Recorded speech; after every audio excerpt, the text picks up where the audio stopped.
इसी के क्रम में एक बड़ा बयान आज पूर्व मुख्यमंत्री कमलनाथ जी का आया है।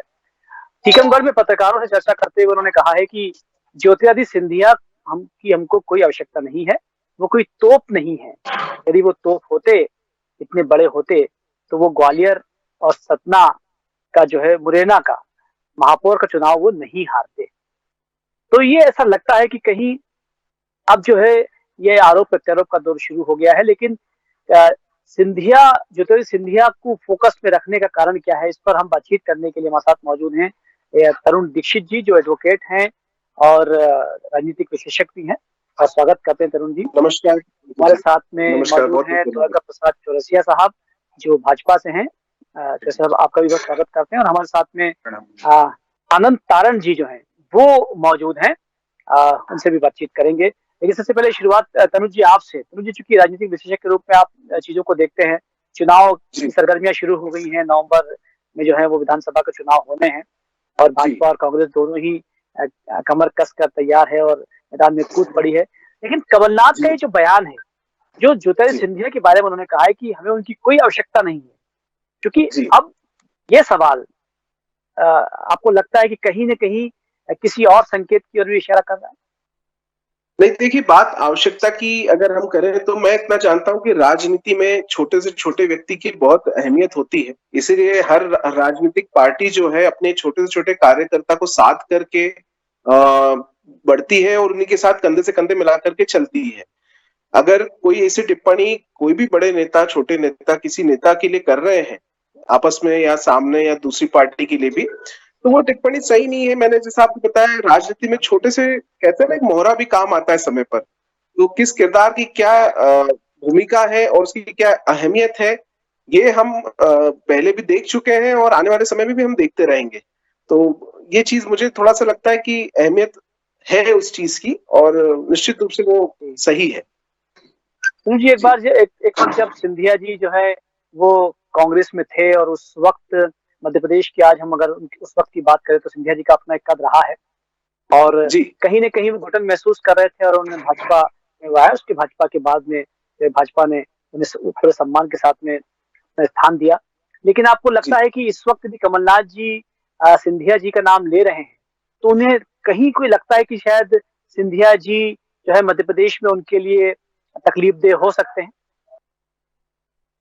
देखिए, अभी जैसा हम जानते हैं कि ये गठबंधन की सरकार मध्य प्रदेश में जो है सिंधिया जी के आने के बाद से भाजपा की बनी है। तो भाजपा को भी जरूरत है सिंधिया जी की, और अगर जरूरत है तो वो आने वाले समय में भी बनी रह सकती है, तो इसमें कोई संदेह नहीं है। और रही बात कांग्रेस की, तो कांग्रेस को जिस तरह भाजपा को गठबंधन के लिए जरूरत पड़ी सिंधिया जी को भाजपा में लाने की, उस तरह कांग्रेस भी अपनी जरूरत का एहसास निश्चित रूप से कर ही रहा होगा, क्योंकि ऐसा और कोई लीडर प्रदेश में नहीं है जो खाना पूर्ति को पूरा कर सके। तो ये जरूरी है, मतलब आने वाले समय में जो है खींचातानी का एक जो दौर है, कोशिशें वो होंगी।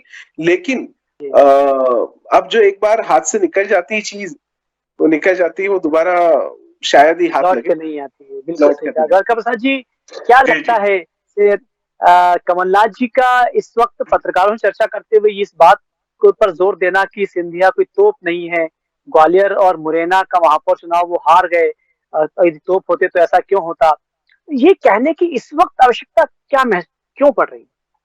बहुत ही विनम्रता से अपनी बात को यहाँ कहना चाहूंगा कि जो उन्होंने तोप नहीं है ये जो शब्द कहा है, तो मैं तो नहीं समझता कि सिंधिया जी सभी का नेतृत्व, उनके हाव भाव, उनकी कार्यशैली, जनता के बीच रहना, जनता का प्रतिनिधित्व करना, वो कभी भी व्यक्त नहीं करता कि उन्होंने अपने आप को कभी तोप के रूप में अभिव्यक्त किया है। मैं सिरे से इस बात को ही खारिज करता हूं कि जो तोप शब्द है वो बहुत ही कहीं ना कहीं पूर्वाग्रह से पीड़ित होकर कहा गया है।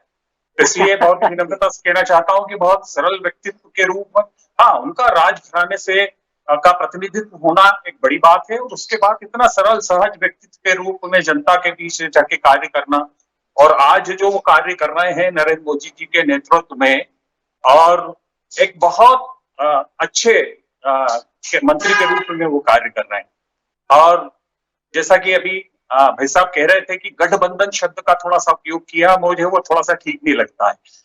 क्योंकि जब भी भारतीय जनता पार्टी में कोई भी व्यक्ति आता है तो वो शक्कर की तरह मिल जाता है और उसको ढूंढना मुश्किल है।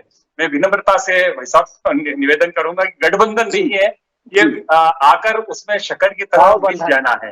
मेरा ये सोच था कि सिंधिया जी का गठबंधन भाजपा के साथ हुआ, उसके बाद भाजपा की सरकार अब स्थिति तो वो प्रसाद जी वही कह रहे हैं कि ये गठबंधन नहीं है, भावबंधन भी है, बल्कि एक मिठास के साथ शक्कर का जैसे खुल जाती है, उसको ढूंढना मुश्किल है। और मैं तो समझता हूँ कि एक लंबा जो उनका व्यक्तित्व रहा है, जो प्रभावशाली व्यक्तित्व रहा है, उसका जो विलय हुआ है भारतीय जनता पार्टी में, और वो सहर्ष भारतीय जनता पार्टी के हमसरी के कार्यकर्ता या जितने भी कार्यकर्ता हैं उन्होंने सहर्ष स्वीकार किया है और सब कांधे से कांधा मिलाकर कार्य कर रहे हैं इस समय। और देखिएगा उसका रिजल्ट जो है बहुत जल्द ही हमारे सामने अभी आप जिसका जिक्र कर रहे थे विधानसभा में आपको देखने को मिलेगा। और दूसरा उन्होंने जो कहा कि ये सीट हार गए, वो सीट हार गए, तो हार और जीत क्या होता है कि समय, परिस्थिति और काल पे बहुत ज्यादा निर्भर करती है साहब।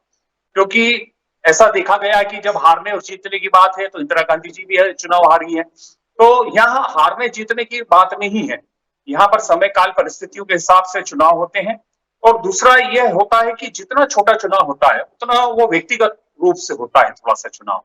तो ये कहीं ना कहीं इसमें भारतीय जनता पार्टी ने बहुत अच्छी तरीके से सभी विचार किए हैं और आगे की रणनीति तैयार करके वो फील्ड में उतरेगी और जनता को जो कहीं ना कहीं जो भाव नकारात्मक पैदा हुआ है उसको द्रोहित करने का पूरा प्रयास शुरू कर दिया है और रिजल्ट बताएंगे। डॉक्टर प्रसाद जी, क्या आपको लगता है कि इस वक्त, चूंकि मेरा वही प्रश्न भी है कि कमलनाथ जी इस वक्त यदि सिंधिया जी का नाम ले रहे हैं, ज्योतिरादित्य सिंधिया का नाम ले रहे हैं, तो क्या उनको ये डर है कि मध्य प्रदेश के चुनाव में ये कोई यदि उन्हें किसी रूप में डिफीट कर सकता है, क्योंकि वो कांग्रेस में रहे हैं तो कमलनाथ जी की रणनीति से भी परिचित हैं, तो कहीं किसी रूप में कांग्रेस डैमेज हो सकती है, क्या ये डर कमलनाथ जी के मन में रहा हो? देखिए भाई साहब, सबसे पहले तो पंकज भाई जो आपने ये प्रश्न बनाया है वो कहीं ना कहीं इस बात की अभिव्यक्ति कर रहा है कि उनको ये डर है। देखिए आप प्रश्न क्यों बना, आप इस तरीके सुधी जो पत्रकार हैं यदि वो किसी बात पे अपनी पहली नजर रखते हैं और प्रश्न आपने बनाया तो ये प्रश्न ही अपने आप में बताता है कि कहीं ना कहीं उन्हें ये भय तो सता रहा है। और मैं बहुत ही विनम्रता से कहना चाहूंगा कि भारतीय जनता पार्टी जो कि जनता को जनार्दन के रूप में मानती है और उसी पे वो कार्य करती है और जनता का जो भी निर्णय होता है उसको सहर्ष स्वीकार भी करती है और कहीं उसमें नकारात्मकता कोई अभिव्यक्त हो जाती है पार्टी के किसी विचारधारा से या किस समय काल परिस्थिति के कारण उसको सुधारने का पूरा प्रयास करती है और वो सुधार हो चुका है, जिसका रिजल्ट आपको मैं विश्वास के साथ कहता हूं कि आपको देखने को मिलेगा नवंबर के विधानसभा चुनाव में। जी तनुज जी, विधानसभा चुनाव चूंकि नजदीक है और निष्क्रिय आरोप प्रत्यारोप तो खैर चलना ही है, और क्या आपको लगता है कि आरोप और प्रत्यारोप का एक बहुत बड़ा रोल होता है किसी चुनाव कैंपेनिंग में? क्योंकि जब कोई बड़ा नेता कोई बातचीत करता है तो वो सोशल मीडिया के माध्यम से, मीडिया के माध्यम से वो लोगों तक पहुंचता है और वो कहीं ना कहीं चर्चा का विषय बनता है।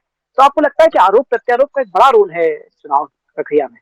मुझे नहीं लगता। देखिए आज के समय में जनता जनार्दन हो गई है और जनता बहुत अच्छे से समझती है कि कोई भी पार्टी के नेता हो, एक दूसरे पे आरोप प्रत्यारोप का जो दौर है वो सियासती है और निश्चित रूप से एक दूसरे पे आरोप प्रत्यारोप चलते रहेंगे। लेकिन वही ये जो आरोप प्रत्यारोप है ये सिर्फ जो है एक आपस में पॉलिटिकल एनहेंसमेंट और अपने कार्यकर्ताओं को प्रोवोक करना या उनको उसमें जोश से भरने के लिए नेता, बड़े नेता उनको बोलते हैं। लेकिन मुझे ये लगता है इसका जनता पर सीधा कोई असर नहीं है। जनता अपना डिसीजन खुद करती है। चुनाव जब आते हैं तो जनता को पता होता है कि उन्हें किसे वोट देना है, किसे नेता चुनना है, और उनपे किसी भी तरीके का दबाव, प्रभाव या इस तरह की टिप्पणियों का कोई विशेष फर्क नहीं पड़ता है एक दूसरे पे आरोप प्रत्यारोप का, जब तक कि वो आरोप प्रत्यारोप कोई बहुत ठोस और किसी वजह वाले ना हो या जिससे वाकई में किसी के चरित्र पर कोई छींटे उड़े इस तरीके के ना हो, तब तक उन सब चीजों से कोई फर्क नहीं पड़ता है। जी पंकज जी, हम अगर तनुज जी आपसे पूछना चाहें कि इस से पकड़ पा रहे हैं, आम जनता क्या चाहती है, उसके मन में क्या है, कुछ आप कहना चाहेंगे इस पर? देखिए मुझे लगता है कि आम जनता समझ चुकी है कि जैसे मान लीजिए अगर पहले भी कांग्रेस पे भरोसा करके जनता ने वोट्स दिए फिर उपचुनाव हुए, फिर उसमें वही कैंडिडेट जब भाजपा में आए तो बीजेपी के रूप में वो जीत के आए। तो जनता पार्टी से ज्यादा कैंडिडेट्स को पसंद करती है। हर क्षेत्र का एक क्षेत्रीय नेता है और उस क्षेत्रीय नेता की पसंद विधानसभा चुनाव जो आएंगे आगामी, उसमें जनता निश्चित रूप से वही अपनी पसंद जो भी उनकी होगी, चाहे वो बीजेपी हो, कांग्रेस हो, आप हो या अन्य कोई भी दल हो, और जो भी कैंडिडेट अपने उतारेंगे उसमें उनका जनता के साथ में कितना अटैचमेंट है और जनता उन्हें कितना सक्रिय रूप से पसंद करती है, इसका बहुत ज्यादा प्रभाव देखने को मिलेगा। बहुत अच्छी बात तनु जी कर रहे हैं आप। द्वारका प्रसाद जी, क्या वाकई जो तनु जी कह रहे हैं कि व्यक्तिगत छवि का जो है वो बहुत महत्व है, और इस चुनाव में भी कमोबेश यही बात, कुछ यदि व्यक्ति स्ट्रांग है तो कई बार निर्दलीय भी चुनाव जीत जाते हैं। कुछ जगहों पर जो है वो आप पार्टी के लोग भी आए हैं, कई बार कई जगह जो है बुरहानपुर की हम बात करें पार्षद के चुनाव में, निकाय के चुनाव में, वहां पर असदुद्दीन ओवैसी के लोग भी वहां पर जीत कर आए हैं। तो आपको लगता है कि व्यक्तिगत छवि का अपना एक अलग महत्व है चुनाव में? बहुत ही विनम्रता से इस बात को भी मैं आगे बढ़ाना चाहूंगा भाई साहब। जहां तक पार्टी विथ डिफरेंस की जब बात आती है तो भारतीय जनता पार्टी एक अलग विचारधारा की पार्टी, वहां पर व्यक्ति का ज्यादा महत्व नहीं है। और हाँ, यदि कोई व्यक्तित्व के जब हम कैंडिडेट चुना जाता है तो उस जगह जरूर देखा जाता है कि उसका प्रभावशाली व्यक्तित्व है या नहीं है, किस प्रकार से है, उस कंपैरिजन में टिकट दिया जाता है। लेकिन पार्टी सर्वोपरि होती है, विचारधारा सर्वोपरि होती है। और इसी का उदाहरण आपको देखा ही है कि चमत्कारिक रूप से निर्णय लिए जाते हैं और ऐसे ऐसे व्यक्तित्व को निकाल कर जनता के सामने कैंडिडेट बनाया जाता है। इंदौर का ही उदाहरण आप देख रहे हैं महापौर जी का। तो ये कहीं ना कहीं ये अभिव्यक्त करता है कि व्यक्तित्व जो है, एक पर्सनल कोई अपना पार्टी से ऊपर कभी भी भारतीय जनता पार्टी में व्यक्ति नहीं होता है। पार्टी सबसे बड़ी होती है, उसकी विचारधारा सबसे बड़ी होती है। यही का सूत्र लेकर भारतीय जनता पार्टी चलती है। जी तनु जी, क्या लगता है इस चुनाव में, अगर हम बात करें 2023 नवंबर में चुनाव होने जा रहे हैं, ऐसे में किन मुद्दों पर बात की जानी चाहिए, किन मुद्दों को लेकर जनता के बीच में जाना चाहिए, चाहे वो पार्टी कांग्रेस पार्टी की बात हो या भाजपा की बात हो? देखिए, मैं बोलता हूं कि किसी का भी काम बोलता है। बीजेपी ने इस 5 सालों के अंदर जो काम किए हैं वो हम सभी को दिख रहे हैं, चाहे वो मेट्रो बनाई हो, चाहे उन्होंने इतनी बड़ी प्रवासी भारतीय सम्मेलन जो अभी हमारे मध्य प्रदेश में हुआ, वो भी एक मध्य प्रदेश के लिए गौरव की बात है, या जो समिट हो रही है, या जो इन्वेस्टर्स बाहर से आ रहे हैं, जिस तरीके से पूरा वर्ल्ड इस समय क्राइसिस फेस कर रहा है। अमेजॉन अपने तकरीबन 17,000 एम्प्लॉयज को बाहर करने जा रहा है, आप भी इस खबर से वाकिफ होंगे। ऐसी कंडीशन में जब मध्य प्रदेश जैसे राज्य में रोजगार है, जब पूरे भारत में रोजगार के लिए लोग, युवा और काफी सारे लोग परेशान हो रहे हैं, ऐसे समय में अगर मध्य प्रदेश रोजगार का एक बड़ा गढ़ बनने जा रहा है, और साथ ही साथ क्लीनेस्ट सिटी, 7 स्टार सिटी, ये मैं सिर्फ इंदौर के लेवल पे बात नहीं करूंगा, मैं पूरे प्रदेश स्तर की बात करूंगा। जिस तरीके से पूर्ण रूप से विकास की धारा बही है इन पिछले 5 सालों के अंदर, मुझे लगता है कि मध्य प्रदेश बहुत जल्दी भारत का सर्वश्रेष्ठ राज्य बनेगा। और इसके लिए हम सब मध्य प्रदेश के एक एक रहवासी को एक गौरव फील करने वाली बात है कि सबको इसके लिए गौरवान्वित होते हैं कि भाई हमारा प्रदेश जो है इस स्तर पे आज एक पहुंच गया है जहां पर उसकी एक सम्मान, एक उसकी अलग पहचान है। तो आने वाले समय में जनता भी यही देखेगी कि पिछली जो सरकारें आई उन्होंने कितना काम इसमें किया है, और ये जो सरकार रही इन्होंने कितना काम करके दिया है। कोई फर्क नहीं पड़ेगा कैंडिडेट कौन है, नेता कौन है, इससे कोई फर्क नहीं पड़ता है। पार्टी जिसको चुना है जनता ने, उसने काम कितना अच्छा किया है और उसका परिणाम क्या है, उनका जो वोट दिया था उसका उनको रिजल्ट आउटकम क्या मिला, ये बहुत मैटर करेगा इसमें। जी निश्चित।